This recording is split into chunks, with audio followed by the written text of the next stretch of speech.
Buonasera dalla redazione di Teleuropa Network, ben ritrovati a una nuova edizione del nostro telegiornale. Tanti gli argomenti di oggi, ma partiamo dai titoli. Abbordavano le imbarcazioni dedite alla pesca del tonno rosso e sotto la minaccia delle armi si facevano consegnare il pescato. 4 le persone arrestate dalla Guardia di Finanza. I lavoratori di Enel Green Power in stato di agitazione chiedono all'azienda maggiori investimenti sul territorio. L'analisi del voto del Dipartimento di Scienze Politiche dell'Università della Calabria restituisce l'immagine di una Calabria senza politica e dove il voto è mobile. 2 persone sono state arrestate dai carabinieri di Castrovillari con l'accusa di aver conseguito illecitamente fondi europei destinati all'agricoltura. Presunto caso di mala sanità nell'ospedale di Locri. Un uomo di 66 anni è morto per un'ischemia cerebrale che sarebbe stata diagnosticata in ritardo. È morto questa mattina il papà di Denis Bergamini. L'uomo aveva 80 anni e per 30 anni ha lottato per chiedere giustizia per il figlio. Ultime ore di calciomercato in Serie B, il Cosenza ingaggia il centrocampista Prezioso e il difensore Casasola, mentre al Crotone l'attaccante Armenteros. Ancora buonasera ad Anna Franchino, ben ritrovati a questa nuova edizione in diretta del nostro telegiornale. Lo avete visto dai titoli. In apertura parliamo di cronaca con l'accusa di estorsione aggravata. 4 persone sono finite in manette a Cetraro sul Tirreno Cosentino. L'operazione denominata Tonno Rosso è stata condotta dalla Guardia di Finanza di Cosenza, le indagini invece coordinate dalla Procura di Paola. Le tonnare erano costrette nell'Alto Tirreno Cosentino a consegnare il pescato. Vediamo. In mare aperto i pescatori venivano minacciati con le armi e costretti a consegnare il pescato, tutto documentato dalle indagini della Guardia di Finanza e dalla Guardia Costiera. Episodi singoli, precisano gli inquirenti, verificatisi al largo delle coste dell'Alto Tirreno Cosentino. 4 le persone arrestate a Cetraro come pirati. La banda avvicinava le imbarcazioni al lavoro. Tra il 27 e il 29 maggio del 2018 sono riusciti a farsi consegnare circa 1000 kg di tonno rosso. I capitani delle imbarcazioni che stavano procedendo alle attività di pesca, vistisi appunto minacciare dai soggetti a bordo delle altre imbarcazioni, hanno appunto allertato la Guardia di Finanza e la Capitaneria di Porto. Si tratta di soggetti che in un primo momento hanno cercato di impedire che proseguisse l'attività di pesca e successivamente hanno chiesto una sorta di obolo, tassa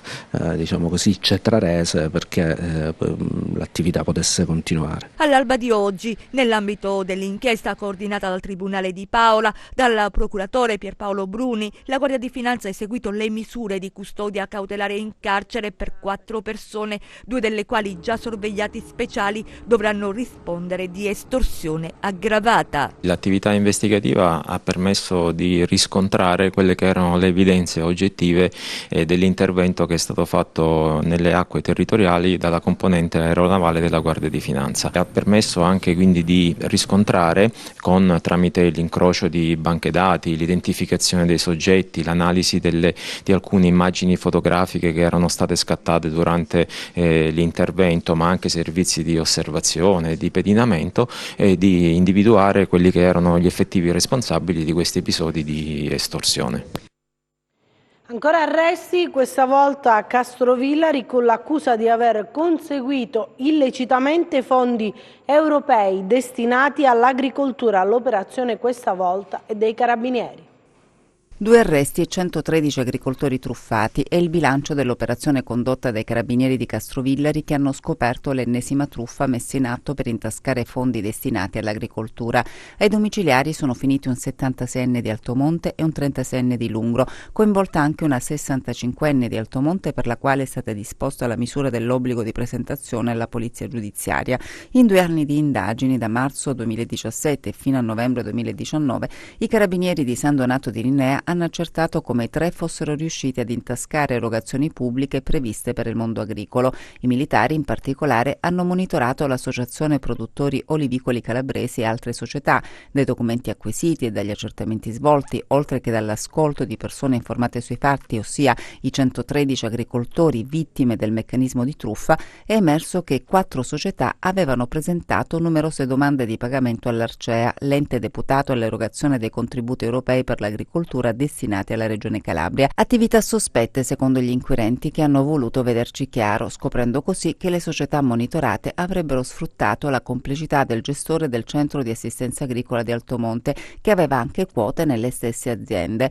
Così avrebbe prodotto false attestazioni, predisponendo le pratiche e trasmettendo le domande per i sussidi. Avrebbe però dichiarato falsamente di essere proprietario possessore delle particelle di terreno agricolo mediante fittizi contratti d'affitto stilati all'insaputa delle vittime, per conseguire così gli emolumenti comunitari. I carabinieri hanno anche proceduto al sequestro dei saldi attivi sui conti correnti degli indagati e delle società a loro collegate, nonché dei beni mobili e immobili fino al valore indebitamente percepito, ossia 239.359 euro. Torniamo ad occuparci invece dell'operazione Elantius della Direzione Distrettuale Antimafia di Reggio Calabria. In manette ieri sono finite 14 persone, il colpo al clan L'Abbate. Arrivano le prime denunce degli imprenditori vessati. L'appello ha quasi il tono, anzi lo ha certamente, del monito. All'indomani del blitz della Polizia di Stato contro 14 esponenti del potente clan L'Abbate di Reggio Calabria, che nel quartiere Gebbione faceva il bello e cattivo tempo, il capo della procura della città dello Stretto, Giovanni Bombardieri, si rivolge agli imprenditori reggini, invitandoli senza infingimenti a decidere e conquistare, se con lo Stato o con la criminalità organizzata. Vessazioni, tentativi di estorsioni, sostiene l'alto magistrato, vanno denunciati e in questo senso gli imprenditori devono orientarsi, a meno che non vogliano rendersi complici. Oggettivamente, diciamo noi, denunciare non è come prendere un caffè. Lo Stato però, secondo le nette e chiare parole dell'alto magistrato, c'è da sempre e adesso è ancora più forte. Una condizione ideale, nell'analisi del procuratore di Reggio, per incoraggiare molti imprenditori a farsi avanti e a mettere nero su bianco contro il malaffare e la ferocia dell''ndrangheta. L'inchiesta sul clan L'Abbate, alla quale si è data visibilità con il blitz di ieri, ha registrato in effetti la collaborazione di alcuni imprenditori del settore edilizio che erano sotto scacco della famiglia reggina, una delle più potenti del Reggino. Questo può essere l'inizio di un nuovo corso. Parliamo adesso invece di politica, perché il Dipartimento di Scienze Politiche e Sociali dell'Università della Calabria ha analizzato il voto del 26 gennaio scorso. Una regione, la nostra, hanno sottolineato i politologi, dove non c'è più politica, il voto è mobile e legato ai candidati. L'analisi dei flussi elettorali nelle slide del Dipartimento di Scienze Politiche e Sociali dell'Università della Calabria per una lettura del voto regionale di domenica 26 gennaio. Emilia-Romagna e Calabria chiamate alle urne con risultati diversi e con una percentuale di votanti che fa riflettere i politologi. È Piero Fantozzi a spiegare che nella nostra regione non c'è una cultura della mobilitazione politica e dunque si vota di meno rispetto all'Emilia-Romagna. Roberto De Luca si sofferma sul sistema elettorale calabrese diverso nelle due regioni, ricordando che dal 1995, quando cioè è entrata in vigore l'elezione diretta del presidente della regione, c'è stata quella che ha definito perfetta alternanza nel tempo tra destra e sinistra. In questa competizione elettorale a smuovere gli elettori sono stati due fattori: le sardine e Salvini, sardine che in Calabria hanno pesato poco. Nella geografia del voto, infine, è emerso che l'attuale presidente della regione, Iole Santelli, ha ottenuto consensi dappertutto, ha vinto persino a San Giovanni in Fiore, e che Callipo prevale in un'unica città, Lamezia Terme. In Calabria, dice Domenico Cerzosimo, c'è un forte voto di speranza e non c'è più la politica. Non c'è più, ci sono le persone, c'è una geografia delle persone.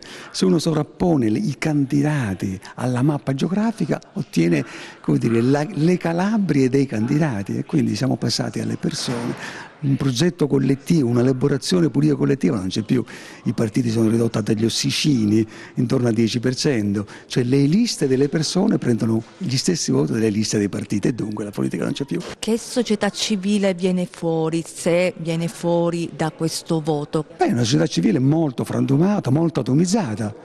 Contano i singoli, abbiamo detto, contano i singoli candidati e contano i singoli elettori che hanno un rapporto diretto col singolo candidato. Carlo Tanzi invece riparte dal buon risultato ottenuto alle regionali per dare vita ad un vero e proprio movimento politico.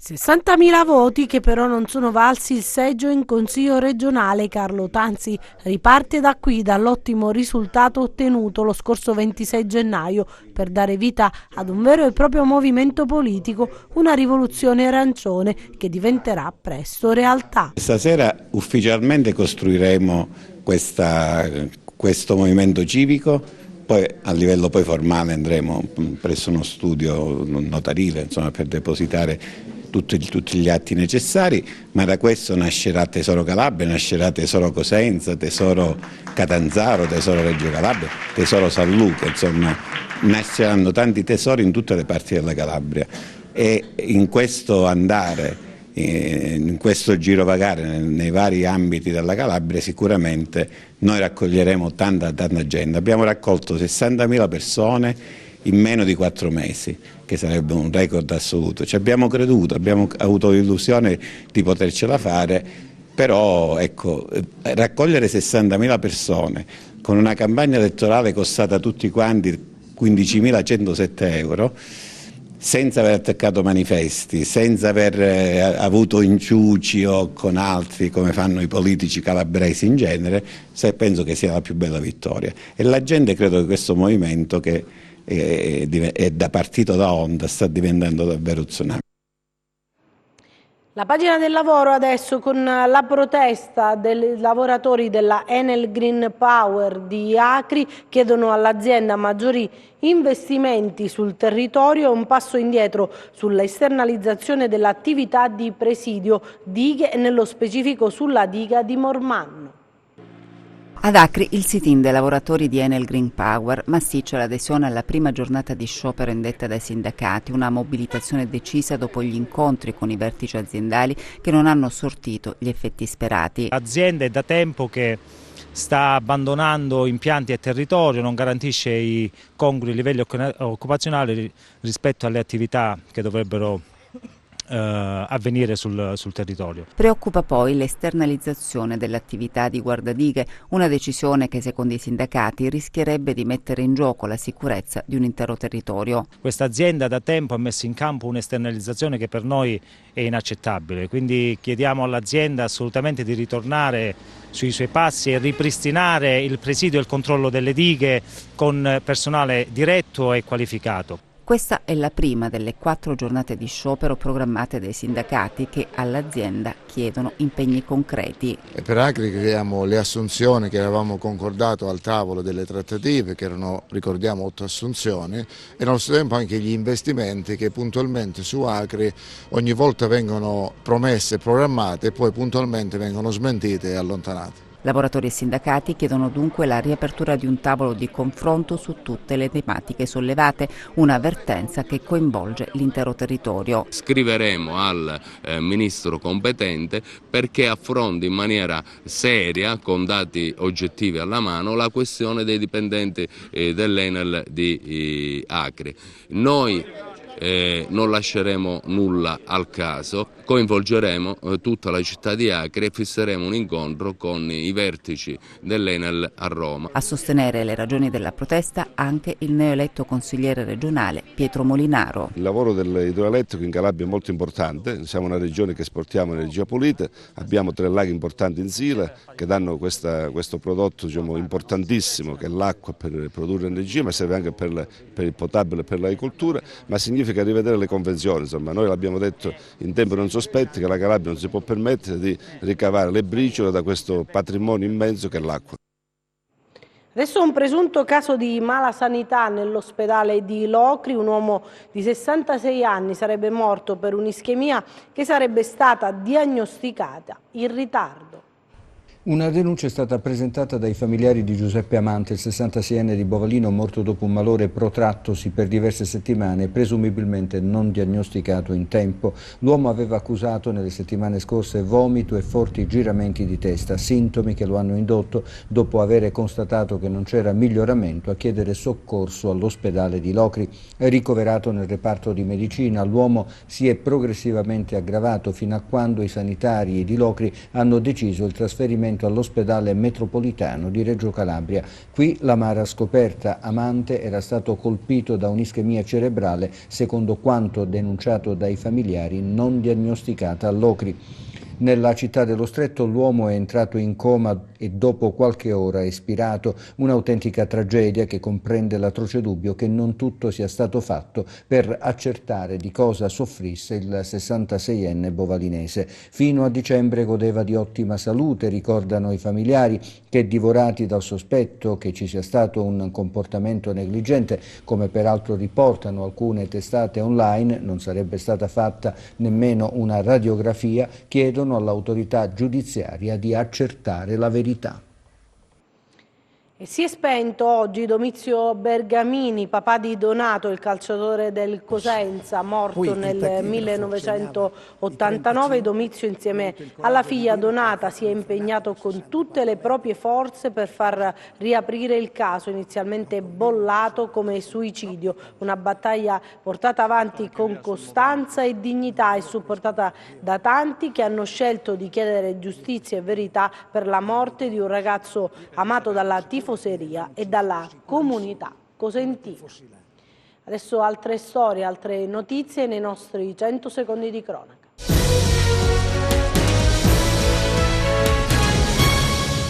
I carabinieri della compagnia di Corigliano hanno arrestato un 46enne per i reati di rapina aggravata e sequestro di persona aggravato. I fatti risalgono al maggio 2017, quando due persone con il volto travisato hanno fatto irruzione attraverso un buco scavato nella parete di un locale confinante nell'ufficio postale di Schiavonea durante la pausa pranzo, quando all'interno erano rimasti soltanto i dipendenti e un cliente. Una volta all'interno dell'ufficio postale, i due avevano minacciato con le pistole in pugno i presenti, facendosi consegnare 171.000 euro. L'esame dei tabulati telefonici e i riscontri effettuati dal RIS, che hanno rinvenuto tracce genetiche su un polsino di una tuta utilizzata da un rapinatore, hanno permesso di individuare il 46enne di Rossano, con diversi precedenti alle spalle per reati contro il patrimonio, la persona e legati di stupefacenti. Sono stati rilievi audiometrici a incastrare il cinquantenne ritenuto l'autore della rapina avvenuta l'11 aprile 2019 in una sala slot di Paola. L'uomo è accusato di rapina aggravata. Il cinquantenne, secondo quanto è emerso dalle indagini della Polizia di Stato, armato di pistola e con il volto travisato da un passamontagna, fece irruzione nella sala slot intimando al dipendente di aprire la cassaforte per poi portare via un bottino quantificato in circa 12.000 euro. Gli investigatori hanno acquisito e visionato le immagini da videosorveglianza, si è giunti così ad una prima identificazione dell'uomo in base alla corporatura e andatura. Poi, a casa dell'arrestato, è stato trovato un giubbotto simile a quello ripreso dalle immagini. Sono state controllate tutte le telecamere presenti lungo il percorso da casa del cinquantenne fino alla sala slot, identificato il presunto autore della rapina. Non si ferma lo sciame sismico che da qualche settimana sta interessando la zona della Presila Catanzarese. Una scossa di terremoto di magnitudo 3 è stata registrata dai sensori dell'IGV alle 8.53 di oggi, con epicentro nel territorio del comune di Albi e ipocentro a una profondità di 9 km. Non si segnalano danni a persone o cose. Il movimento tellurico è stato avvertito distintamente nella zona e le scuole dei centri presilani a ridosso dell'epicentro sono state evacuate. Adesso a Mendicino per il primo talk dedicato alla medicina, sabato 1 febbraio al Teatro Comunale Medici e Cittadini, a confronto sulle principali patologie, iniziativa organizzata nell'ambito delle giornate della salute del Rotary. Vincenzo Di Voto, che è il presidente del Rotary Club Mendicino Serre Cosentine. Sabato prossimo, 1 febbraio, ci sarà un importante appuntamento proprio a Mendicino, il primo talk dedicato alla medicina. L'evento si pone due obiettivi. Un primo obiettivo si sostanzia in un'azione di interesse pubblico che è una delle 5 vie di azione che connota l'agire di un quotidiano, di un rotariano, cioè quello di operare nella comunità in cui opera il club per contribuire a migliorare le condizioni generali, le condizioni culturali, sociali di una comunità, quindi di fatto puntando a innalzare il livello della qualità della vita. La seconda azione è riguarda l'azione professionale dei soci, in particolare i relatori presenti sono tutti soci del club, fanno parte della commissione sanità di cui è presidente il dottor Alessandro Tortorella, che in un modo del tutto volontario, quindi in una pura attività di servizio, mettono a disposizione le loro competenze per rispondere ai cittadini ed informarli sulle patologie di quelle che sono le malattie più diffuse, più comuni nelle nostre comunità. Sabrina Sinicrovi, allora come si articolerà questo talk dedicato alla medicina? Allora, noi siamo tutti medici che facciamo parte della commissione sanità del Club Rotary Serre Cosentino Mendicino. Siamo un gruppo di specialisti ed internisti, quindi ci affiancheremo alla cittadinanza e prestiamo il nostro servizio in termini di prevenzione, di diagnosi e di terapia. Siamo a disposizione praticamente dei cittadini, loro faranno delle domande di loro interesse e noi cerchiamo di porre i loro quesiti e di rispondere alle loro domande nel modo più vicino alla popolazione. Parliamo adesso di sport con le ultime ore di calciomercato. In Serie B il Cosenza ingaggia il centrocampista Prezioso e il difensore Casasola, mentre al Crotone va l'attaccante Armenteros. La notizia era nell'aria da ore, ma adesso c'è l'ufficialità. Tiago Casasola e Mario Prezioso sono 2 calciatori del Cosenza. Il direttore sportivo Stefano Trinchera ha messo a segno 2 colpi importanti in queste ultime ore concitate di calciomercato sessione invernale. Il difensore argentino di 24 anni, Tiago Matias Casasola, di proprietà della Lazio, ha firmato un accordo fino al 30 giugno 2020. La formula è quella del trasferimento temporaneo. Ha mosso i primi passi nel settore giovanile del Boca Juniors, passando per diverse società prima di approdare in Italia e di vestire nel 2018 la casacca della Salernitana. Le buone prestazioni nelle file dei Granata gli consentono di attirare le attenzioni della Lazio, che lo acquisisce a titolo definitivo. Nel suo palmarès personale anche la partecipazione ai mondiali Under 20 del 2015 e nello stesso anno la vittoria del campionato sudamericano con la nazionale albiceleste di categoria. Per l'altro arrivo di Mario Francesco Prezioso, 23 anni, risalta la sua ultima prestazione con la maglia della Vibonese, segnando proprio nell'ultima sfida il gol del pari nella gara con il Rende. Il centrocampista campano ha firmato un accordo fino al 30 giugno 2020, la formula è quella del trasferimento temporaneo. 3 i gol realizzati in questo campionato di Lega Pro dal centrocampista, uno con il Picerno e l'altro con il Rieti, oltre a quello di sabato scorso. Il Crotone invece, prima della partenza per Empoli, comunica di aver acquisito a titolo temporaneo fino al 30 giugno 2020 dal Benevento Calcio le prestazioni sportive del calciatore Armenteros, attaccante di origine cubana ma di nazionalità svedese. Armenteros ha giocato in Olanda, in Belgio, in Azerbaijan e negli USA prima di approdare al Benevento. Intanto sabato alle 18 c'è una sfida importante e c'è da riscattare lo scivolone interno con lo Spezia. C'è da invertire l'aspetto, diciamo, se vogliamo, caratteriale della partita di domenica scorsa. Mi sembra che la volontà e la voglia dei ragazzi sia tale da poter fare sicuramente una gara diversa rispetto all'ultima, ma sul trend delle solide partite che abbiamo sempre fatto fin qui. Adesso vediamo le previsioni del tempo.